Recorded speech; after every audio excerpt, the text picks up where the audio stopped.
नमस्कार, मी Gita. Kitchen queen Gita या माझ्या मराठी यूट्यूब चॅनलवर आपणा सर्वांचं खूप खूप मनापासून स्वागत आहे. आज आपण बनवणार आहोत एकदम ढाबा स्टाईल काजू करी आणि ती सहज आणि सोप्या पद्धतीने कशी बनवायची ते मी आज तुम्हाला इथे दाखवणार आहे. ते पण एका सिक्रेट व्हाईट ग्रेव्हीने. ती व्हाईट ग्रेव्ही प्रत्येक ढाब्यावर बनवली जाते किंवा रेस्टॉरंटमध्ये सुद्धा तीच बनवली जाते. त्यासाठी लागणारे जे साहित्य आहे ते आपण अगोदर बघून घेऊया. इथे मी काजू घेतलेले आहेत पाववाटी आणि हे पाववाटी काजू आपण ग्रेव्ही बनवण्यासाठी वापरणार आहोत. एक हिरवी मिरचीचे बारीक तुकडे, आले लसूणची 1 चमचा पेस्ट घेतलेली आहे. इथे यानंतर काही खडे मसाले लागणार आहेत आपल्याला. इथे 1 तमालपत्र, दालचिनी, वेलची, 1 चक्रीफूल आणि शहाजिरा घेतलेला आहे. इथे मी वेलची हिरवी घेतलेली आहे, काळी नाही. जी मोठी येते ती घ्यायची नाहीये आपल्याला. 2 बारीक चिरलेले टोमॅटो घ्यायचे आहेत आपल्याला. 1 मोठा कांदा बारीक चिरून घ्यायचा आहे. कांदा एकदम बारीक चिरून घ्यायचा आहे आपल्याला. आणि इथे मी मीडियम साईजचे 3 कांदे घेतलेले आहेत. जे मी असे रफली चिरून घेतलेले आहेत ते आपल्याला ग्रेव्हीसाठी वापरून घ्यायचे आहेत. अर्धी वाटी बारीक चिरलेली कोथिंबीर आणि यामध्ये लाल तिखट, हळद, मीठ, धणे जिरे पावडर आणि गरम मसाला जो आहे तो आपण प्रमाणासह नंतर घालून घेऊया. सर्वात अगोदर आपल्याला गॅसवर पाणी गरम करायला ठेवायचं आहे. एक जवळजवळ 2 ग्लास पाणी गरम करायला ठेवायचं आहे. त्यामध्ये आपल्याला हे रफली चिरलेले कांदे घालायचे आहेत आणि जे काजूगर घेतले होते ग्रेव्हीसाठीचे ते आपल्याला यामध्ये घालून घ्यायचे आहेत. आणि यावर झाकण ठेवून आपल्याला जवळजवळ एक 7 ते 8 मिनिटं उकळून घ्यायचं आहे. 7 ते 8 मिनिटानंतर तुम्ही बघू शकता याचा पूर्ण रंग बदललेला आहे. आणि गॅस बंद करून कांदे आणि काजू आपल्याला बाहेर काढून घ्यायचे आहेत. लक्षात ठेवा, हे पाणी आपल्याला अजिबात वापरायचं नाही, नाहीतर ग्रेव्हीचा वास पूर्ण बदलतो आणि ग्रेव्हीची चव पण बिघडते. हे आपल्याला एखाद्या झारीने असं बाहेर काढून घ्यायचं आहे आणि त्याची अशी फाईन पेस्ट करून घ्यायची आहे. तुम्ही बघू शकता इथे आपली ग्रेव्हीसाठीची पेस्ट तयार आहे. आता इथे गॅसवर कढई गरम करायला ठेवलेली आहे. त्यामध्ये आपल्याला मोठ्या चमचाने 1 चमचा तेल आणि 1 चमचा तूप घालायचा आहे.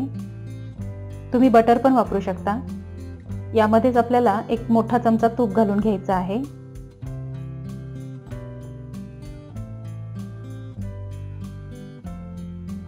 तूप आणि तेल असं चांगलं कडकडीत गरम झालं की यामध्ये आपल्याला काजू तळून घ्यायचे आहेत. सर्वात अगोदर काजू आपण चांगले सोनेरी रंगावर तळून घेऊया. गॅसची फ्लेम एकदम लो ठेवायची आहे. एक 2 ते 3 मिनिटानंतर तुम्ही बघू शकता काजूचा पूर्ण रंग बदललेला आहे. ते आपण एका प्लेटमध्ये काढून घेऊया. आता याच तेलामध्ये आपल्याला फोडणी घालून घ्यायची आहे. सर्वात अगोदर आपल्याला घालायचे आहेत खडे मसाले. ते चांगले तडतडले की मग यामध्ये घालायचा आहे आपल्याला बारीक चिरलेला कांदा,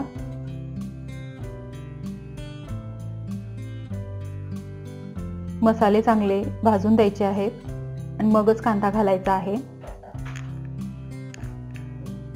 कांदा आपल्याला चांगला परतून घ्यायचा आहे. त्यानंतर आपल्याला यामध्ये बारीक चिरलेली हिरवी मिरची घालायची आहे.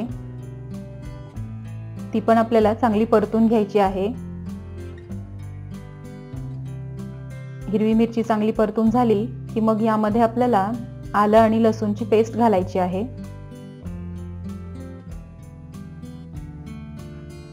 आलं लसूणची पेस्ट घालून चांगलं परतून घ्यायचं आहे. कांदा आपल्याला सोनेरी रंगावर तळून घ्यायचा आहे. कांदा आपला चांगला भाजून झालाय. आता यामध्ये आपण मसाले घालून घेऊया.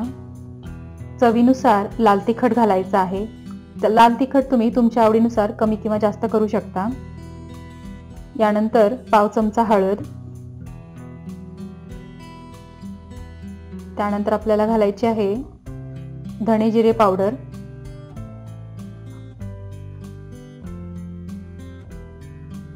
यानंतर आपण याला चांगलं परतून घेऊया. इथे मसाले आपले चांगले परतून झाले की मग यामध्ये आपल्याला बारीक चिरलेला टोमॅटो घालायचा आहे. टोमॅटो तुम्ही चिरून घेण्याऐवजी याची पेस्ट पण करू शकता, म्हणजेच प्युरी. टोमॅटो घातल्यानंतर यामध्ये आपल्याला लगेचच चवीनुसार मीठ घालून घ्यायचं आहे, म्हणजे आपला टोमॅटो चांगला एकदम सॉफ्ट होतो. आता यावर आपण झाकण ठेवून याची वाफ काढून घेणार आहोत. मसाले जळू नयेत म्हणून थोडंसं मी यामध्ये गरम पाणी घातलेलं आहे. लक्षात ठेवा, ग्रेव्हीमध्ये आपल्याला गरम पाणीच घालायचं आहे. आणि यावर आता आपण झाकण ठेवून 2 मिनिट वाफ काढून घेणार आहोत. एक 2 ते 3 मिनिटानंतर झाकण उघडून बघायचं आहे. टोमॅटो आपला चांगला सॉफ्ट झालेला आहे, तो परतून घेऊया. तुम्ही बघू शकता इथे चांगलं तेल सुटलेलं आहे फोडणीला. यामध्ये आता आपण बनवलेली व्हाईट ग्रेव्ही घालून घेऊया. ग्रेव्ही चांगली परतून घ्यायची आहे. या पद्धतीने मसाला चांगला यामध्ये मिक्स करून घ्यायचा आहे. मसाला चांगला मिक्स झाला की मग आपल्याला यावर झाकण ठेवून एक 7 ते 8 मिनिट चांगली उकळी काढून घ्यायची आहे, म्हणजे ग्रेव्हीला चांगलं तेल सुटतं. तुम्ही बघू शकता कडेने ग्रेव्हीला चांगलं तेल सुटलेलं आहे. ते आपण परत एकदा परतून घेऊया. आणि यामध्ये आपल्याला आता तळून घेतलेले काजू घालायचे आहेत. आणि यावरच आपल्याला फ्रेश क्रीम घालायची आहे. तुमच्याकडे जर फ्रेश क्रीम उपलब्ध नसेल तर तुम्ही दुधावरची साय फेटून घालू शकता. आणि यामध्येच आपल्याला थोडीशी कसुरी मेथी घालायची आहे. यामुळे काजू करीला चांगली टेस्ट येते. आणि शेवटी आपल्याला घालायचा आहे यामध्ये गरम मसाला. गरम मसाला तुमच्या आवडीनुसार तुम्ही कमी किंवा जास्त करू शकता. परतून घेऊया. भाजी व्यवस्थित परतून झाली. यावर आपण आता झाकण ठेवून एक 7 ते 8 मिनिट परत शिजवून घेऊया. तुम्ही बघू शकता भाजी आपली एकदम सुंदर दिसत आहे. शेवटी कोथिंबीर घालून गार्निश करायचं आहे. आणि आता आपली ढाबा स्टाईल काजू करी खाण्यासाठी तयार आहे.